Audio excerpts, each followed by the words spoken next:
Bonjour les amis de Nord, bonjour les grands. Je suis un Congolais lambda, un intellectuel congolais de Brazzaville, et je veux réagir sur quelques propos du ministre Thierry Mungala, porte-parole du gouvernement et ministre de la Communication, lorsqu'il parlait de transmission générationnelle.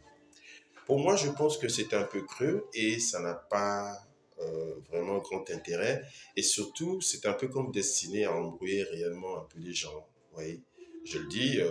Pourquoi? Parce que dans une démocratie, je ne sais pas ce que veut dire transmission générationnelle dans une démocratie. Parce que dans la démocratie, c'est le pouvoir du peuple.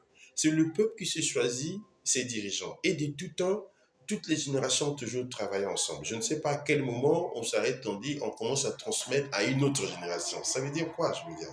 Ça veut dire quoi?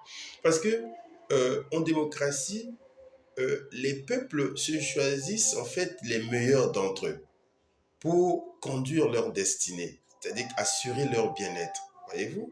Et dans les meilleurs, ils ne disent pas on va choisir les vieux, les jeunes ou les moins jeunes. Non, dans les meilleurs, ils choisissent simplement ceux-là qu'ils pensent être capables de résoudre leurs problèmes. Moi, je vais prendre un exemple.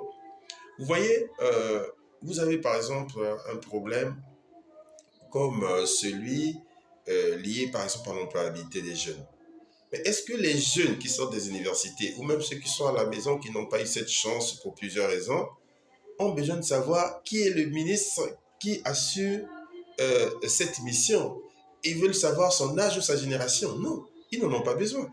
Ils ont juste besoin que leurs problèmes soient pris en compte et qu'ils soient réglés. C'est tout ce qu'ils veulent.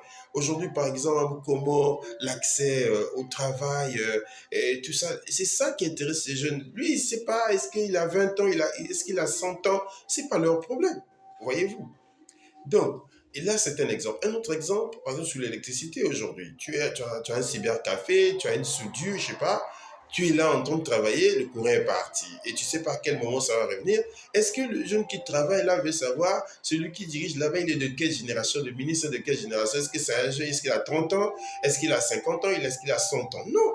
Le problème, c'est qu'il veut que lorsqu'il travaille comme ça dans son cybercafé, que il puisse travailler jusqu'à bout, qu'il gagne son argent. Et celui qui a une soudure, quand il est en train de souder, il veut qu'il y ait l'électricité jusqu'au bout pour qu'il puisse travailler. L'élève qui est à la maison en train de lire la nuit, il veut qu'il y ait l'électricité pour qu'il puisse lire. Ceux qui ont des besoins d'eau aussi, ils ont juste besoin d'eau.